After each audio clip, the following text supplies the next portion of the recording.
There is no issue on which Labor is more completely out of touch with community sentiment and economic reality than this.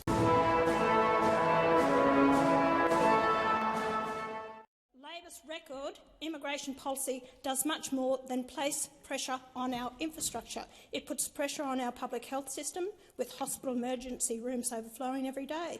It puts downward pressure on wage growth, which is great for big business but not for the Australian people. It is completely incompatible with other government policies, particularly Labor's climate change scam. You are a scammer. That's my style. I hope you've noticed that. It helps drive the cost of living crisis, forcing Australians into poverty. And it is the primary driver of the national housing and rental crisis, which is driving more Australian families into homelessness.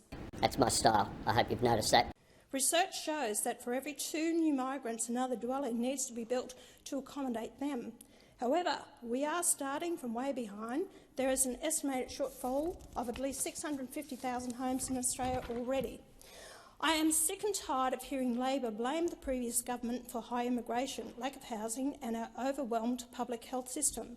That's my style. I hope you've noticed that. It's Labor's record immigration policy since they took government 18 months ago that is driving these crises, and which is not supported by the majority of the Australian people. Poll after poll shows strong support for reduced immigration. Economic experts are also advocating for a reduction in the numbers, even in the Australian Financial Review. Labor is aiming to bring another 1.5 million people, more than the entire population of Adelaide, to Australia in the next 5 years. That's my style. I hope you've noticed that. We cannot accommodate these numbers because we can't even accommodate the people who already live here. There is no issue in Australia more urgent than reducing immigration, but Labor have turned a deaf ear. I can't hear you. There is no issue on which Labor is more completely out of touch with community sentiment and economic reality than this. You know what? A good DJ knows how to read the room and which music to play to keep the crowd dancing. If they get it wrong, the crowd leaves the dance floor.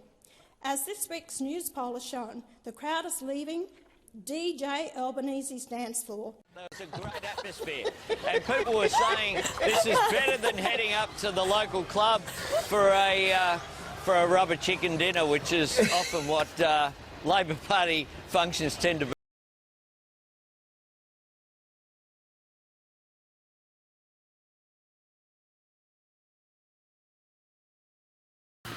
As the multiple crises driven by record immigration bite harder at Australian families. A good leader would read the electorate and remember these are the people he serves. And that's the problem with the Labor Party, that every time anything comes up in this chamber, all you've got to do is point the finger and say, oh yeah, but no, blame the other government all the time. The previous government, you've been in for a year and a half. What have you actually done? Your policies aren't working. You actually had a voice in a referendum. That failed. Your housing policy will fail. High immigration, you're destroying the Australian people. That's my style. I hope you've noticed that. Stop it.